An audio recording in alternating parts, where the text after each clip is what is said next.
Os destaques do primeiro semestre deste ano no plenário do Supremo Tribunal Federal você confere aqui na TV Justiça. É a retrospectiva Plenárias que está começando agora.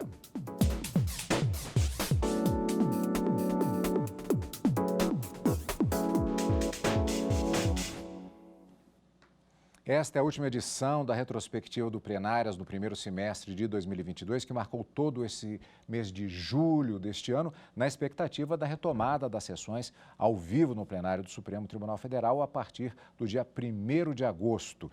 E nesse último programa, podemos dizer que todos os julgamentos que selecionamos para passar para os nossos amigos telespectadores estão ligados, se não tematicamente de uma maneira assim acadêmica, rígida, mas estão todos ligados ao mundo do trabalho. É exatamente isso, Cadu. A discussão dos casos que a gente vai debater hoje, todos envolvem ou direitos trabalhistas que estão especificamente previstos no artigo 7º da Constituição, ou que tenham desdobramentos para os servidores públicos a partir do artigo 37. Então, são garantias relacionadas ao mundo do trabalho, a gente pode dizer assim, e que vão desde a fruição de determinados direitos, como a licença maternidade / licença paternidade, como também as situações de negociações coletivas, né, como é que os sindicatos podem negociar em nome dos trabalhadores, e, por fim, a própria questão do financiamento da educação a partir de recolhimentos que são realizados a partir das empresas do sistema patronal. Então, todas as discussões, embora especificamente não se, ainda que não se materializem de forma específica com o direito do trabalho, têm uma conexão com esse mundo do trabalho no ambiente constitucional. Pois é, e justamente o processo que sai um pouco justamente dessa seara do direito do trabalho especificamente, exatamente esse primeiro processo que nós vamos ver agora, porque ele trata exatamente dessa questão da extensão do direito da licença maternidade e, como o Daniel disse exatamente, entre aspas, direito à licença paternidade de uma certa forma, vamos esmiuçar do que se trata isso, exatamente o que aconteceu, a decisão das sessões dos dias 11 e 12 de maio de 2022. É que o Supremo Tribunal Federal, por unanimidade, decidiu que é possível estender o benefício da licença maternidade de 180 dias a servidores públicos federais que sejam pais solteiros. A reportagem é de Marta Ferreira.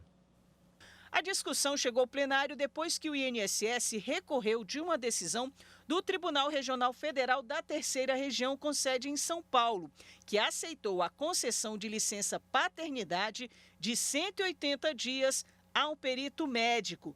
Ele é servidor público do próprio INSS, pai de gêmeos gerados por fertilização in vitro em 2014 e entrou com a ação na Justiça. O INSS alegou que, como o autor do pedido era servidor público, não é possível falar em salário maternidade, benefício do regime geral de previdência social.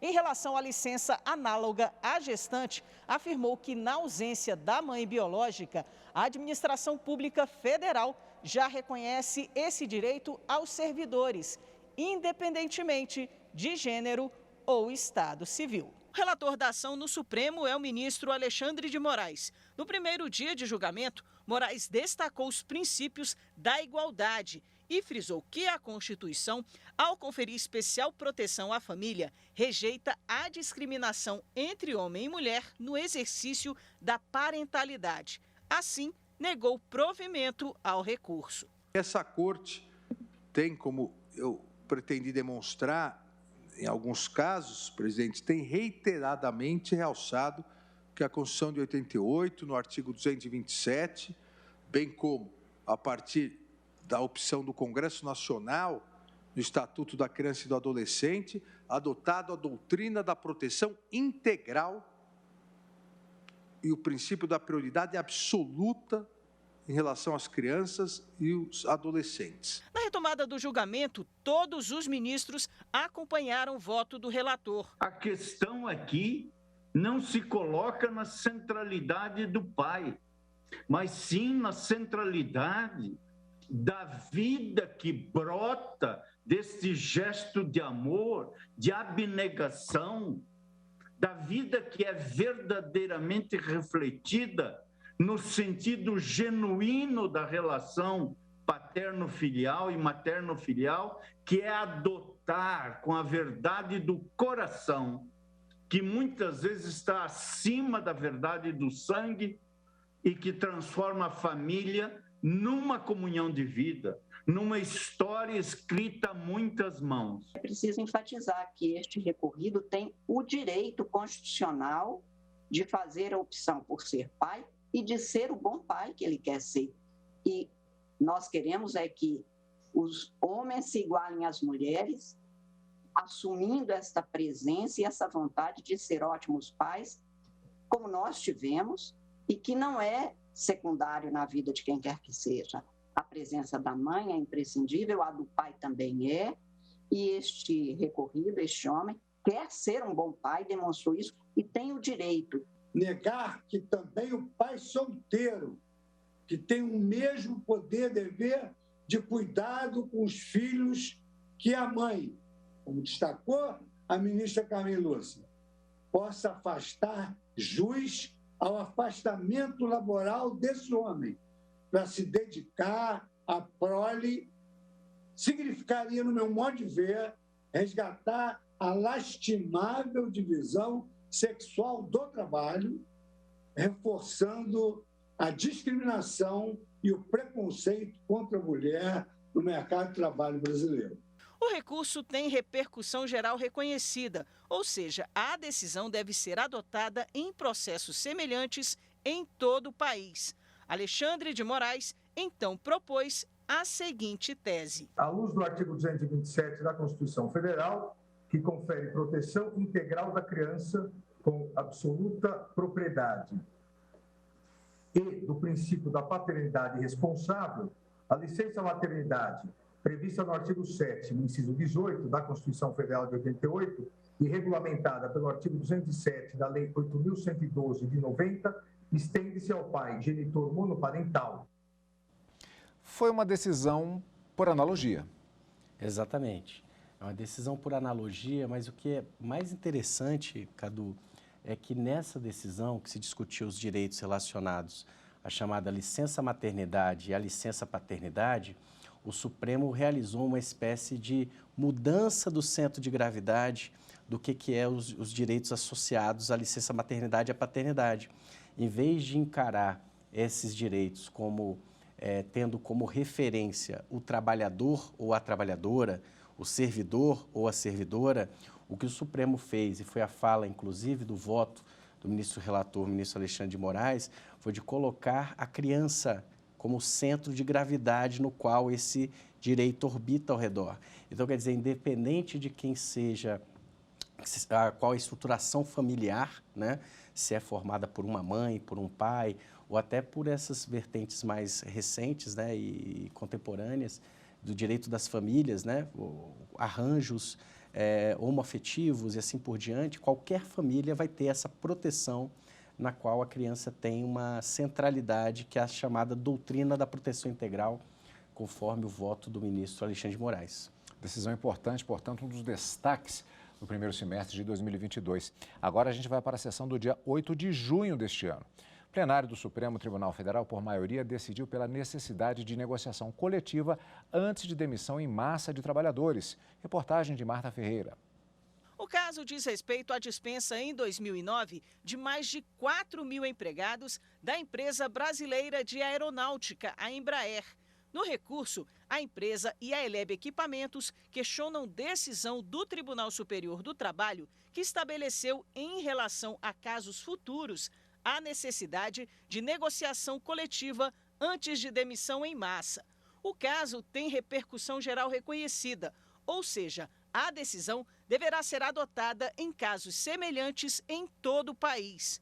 O julgamento no plenário do STF começou em maio do ano passado, quando o relator do recurso, o ministro Marco Aurélio, entendeu que não há previsão legal que obrigue a negociação prévia nas hipóteses de demissões coletivas ou em massa.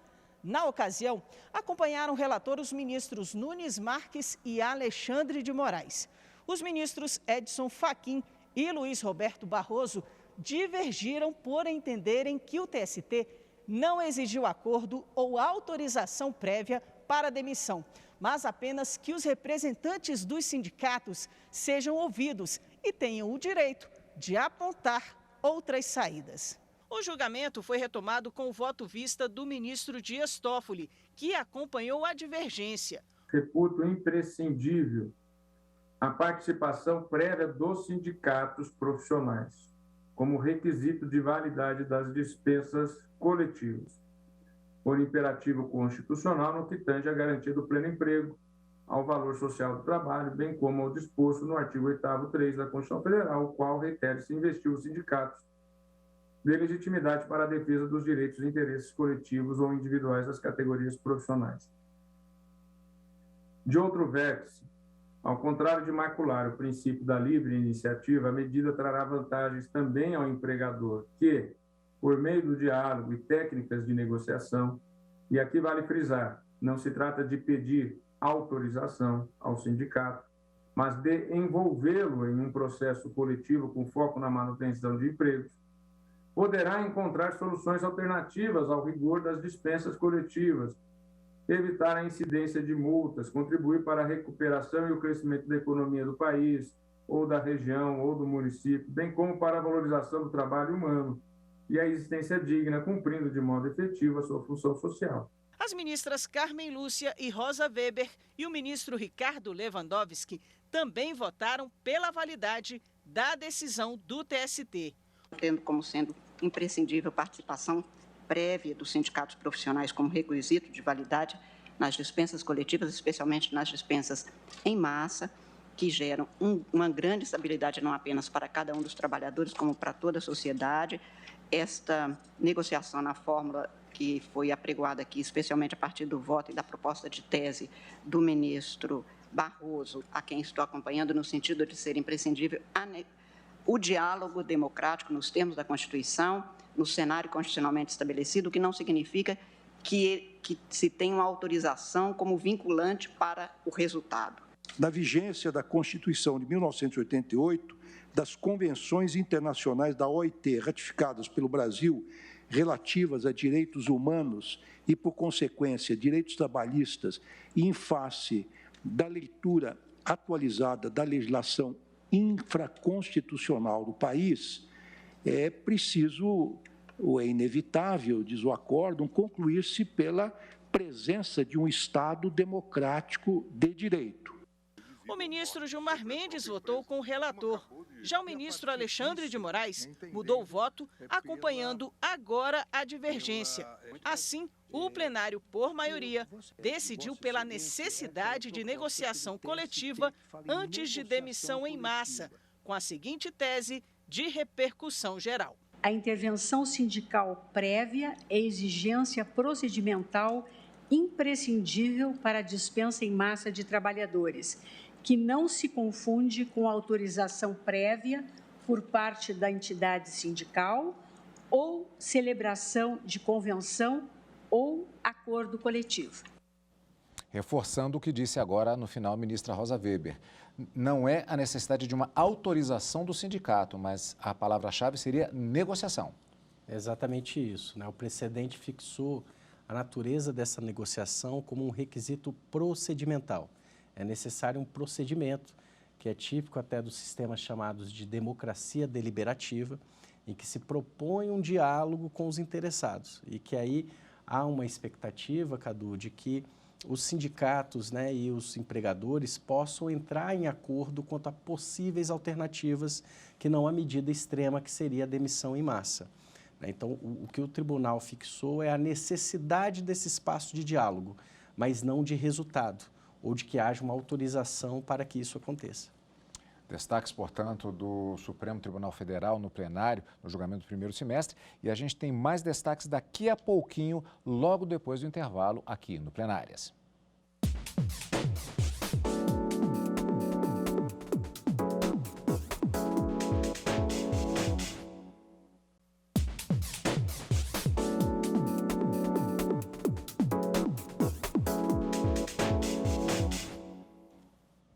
Estamos de volta com a retrospectiva do primeiro semestre de 2022 no plenário do Supremo Tribunal Federal, aqui no Plenárias. Agora vamos voltar mais um pouquinho no tempo, desta vez para as sessões dos dias 25 e 26 de maio de 2022. O plenário do STF, por maioria, validou suspensões de cláusulas coletivas de trabalho sobre jornada de motoristas de carga. Reportagem de Marta Ferreira. A Confederação Nacional dos Transportes, autora da ação, questionava decisões do Tribunal Superior do Trabalho e de tribunais regionais do trabalho. A CNT alegava violação aos princípios constitucionais da segurança jurídica, da isonomia e da livre iniciativa. Essas decisões invalidaram normas coletivas firmadas entre transportadoras de carga e motoristas, que estabeleciam que a categoria não estava sujeita ao controle de jornada antes de 2012, quando começou a valer a lei que disciplinou os direitos e deveres dos motoristas profissionais. Foi levado em conta que, como existiam meios tecnológicos para o controle da jornada, não poderia ser automaticamente aplicada a norma. Com isso, os empregadores foram condenados ao pagamento de horas extras e de horas de trabalho prestado em dias de descanso ocorridos antes da vigência dessa lei. A discussão ficou dividida em duas correntes. O relator da ação, ministro Gilmar Mendes, entende que as decisões do TST e de tribunais regionais do trabalho são inválidas, porque a Constituição Federal assegura a supremacia da negociação coletiva. Ele foi acompanhado pelos ministros Nunes Marques, André Mendonça e Alexandre de Moraes. Entendo que as decisões da Justiça do Trabalho que afastam a validade da incidência do artigo 62.1 da Convenção das Leis do Trabalho, deixando de aplicar a cláusula contratual de acordos e convenções coletivas em que deliberada sua aplicação à categoria para situações ocorridas antes da entrada em vigor da Lei Federal 12.619 de 2012, ofendem os princípios constitucionais da segurança jurídica, da isonomia, da livre iniciativa e, principalmente, a supremacia das convenções e dos acordos coletivos. A divergência foi aberta pela ministra Rosa Weber, que considerou que as decisões não afastam acordos nem a norma da CLT. Elas apenas concluíram que era possível realizar o controle de jornada e, por isso, eram devidas horas extras. Esse entendimento foi seguido pela ministra Carmen Lúcia e pelos ministros Edson Fachin, Luiz Roberto Barroso e Ricardo Lewandowski. Nessa linha, tenho por incabível a presente arguição de descumprimento de preceito fundamental pela constatação, primeiro, da inexistência de conflito entre normas autônomas, instrumentos coletivos de trabalho, e heterônomas, legislação trabalhista, a suscitar possível desconsideração de cláusulas coletivas em face do artigo 62.1 da CLT. Ao contrário, as decisões impugnadas ajustam-se ao teor das convenções de trabalho pertinentes, traduzindo mera exegese do artigo 62.1 da CLT. O julgamento entrou no terceiro dia, faltando os votos dos ministros Dias Toffoli e Luiz Fux.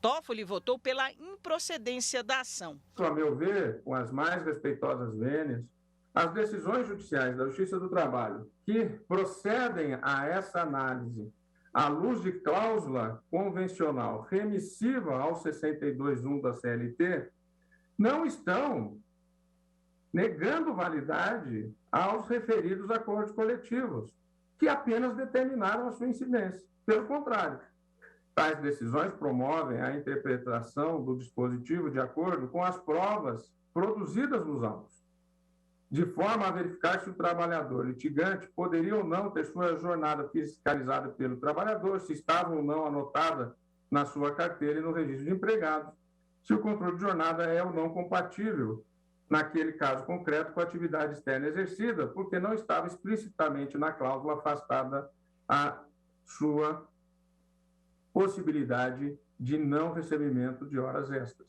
O ministro Luiz Fux acompanhou o voto do relator. Não respeitar a convenção coletiva, ela é um sinônimo de insegurança jurídica, que é tudo que o país não precisa, nesse momento, do seu soerguimento econômico após esse flagelo da pandemia. Por essas razões, eu estou aderindo à tese dos que conhecem a DPF e, ao mesmo tempo, estou aderindo à tese do eminente relator e julgando procedente o pedido. O plenário, por maioria, manteve as decisões do TST e TRTs que não aplicaram acordos e convenções coletivas que suprimiram direitos trabalhistas. Pois é, se no caso aqui estamos falando especificamente de uma categoria profissional específica, mas na verdade uma pertinência temática com o julgamento anterior que vimos no outro bloco, que é com relação à questão de negociação coletiva de trabalho. Exatamente, Cadu. Nesse caso, a negociação coletiva, o Supremo realizou um chamado controle de conteúdo.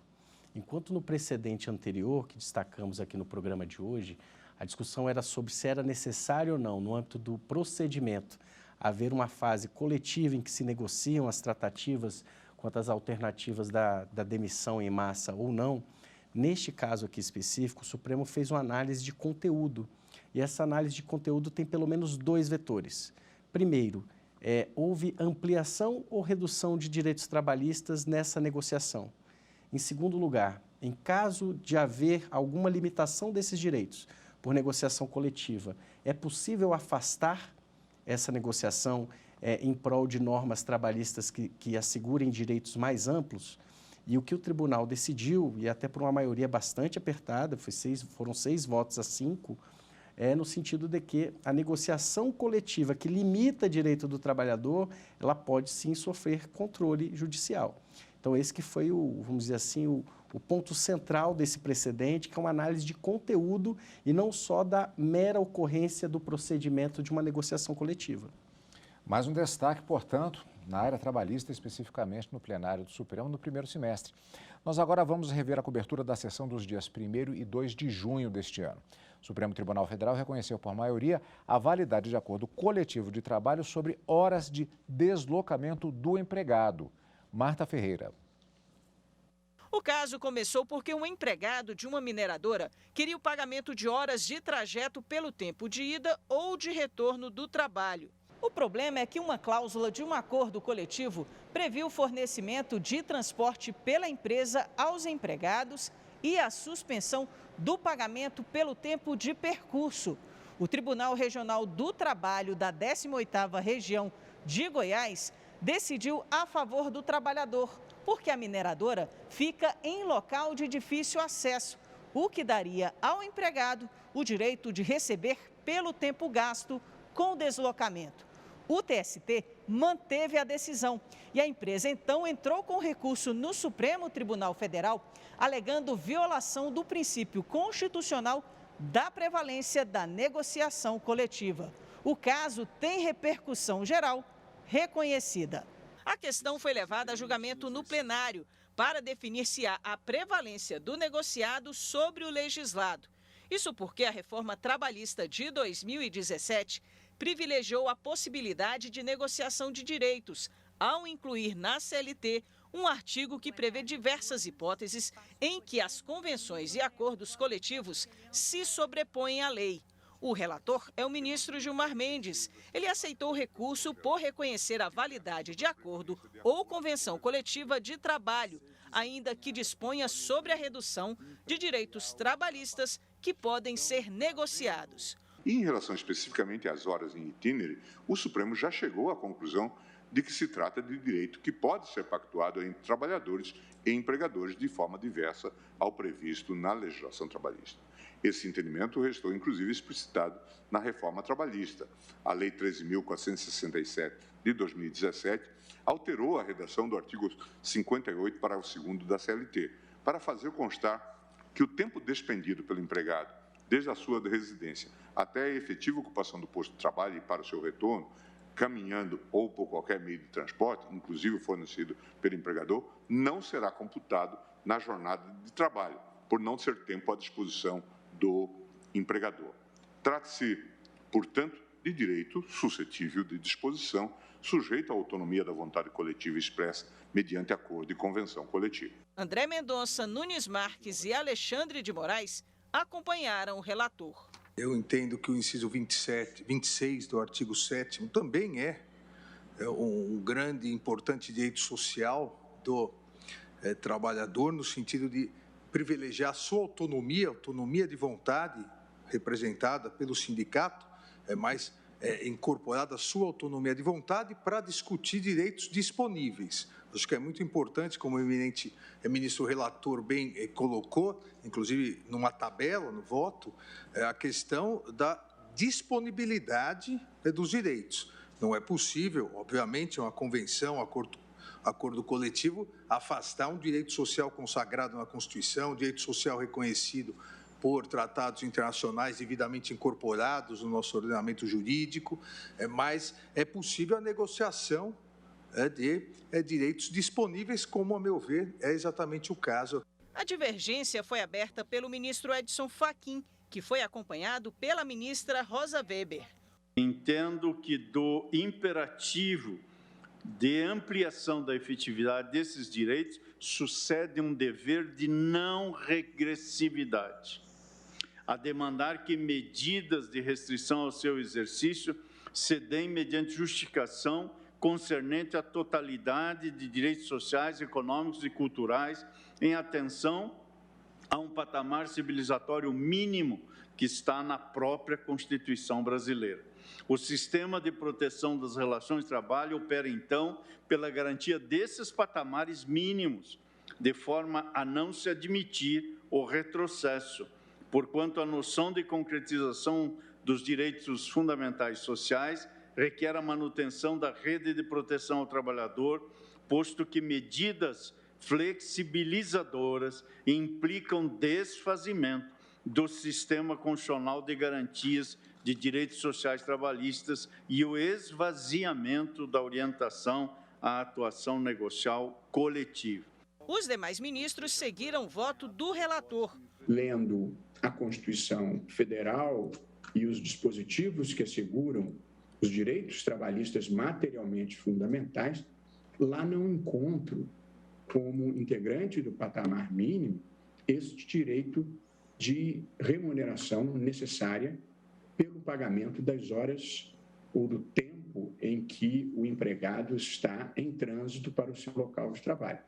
Claro que nós poderíamos fazer uma discussão interessante e importante sobre o problema da mobilidade urbana no país e de como, em muitas cidades do Brasil, no Rio de Janeiro, especialmente, as pessoas levam 1 hora, 1h30, 2 horas para chegarem ao local de trabalho.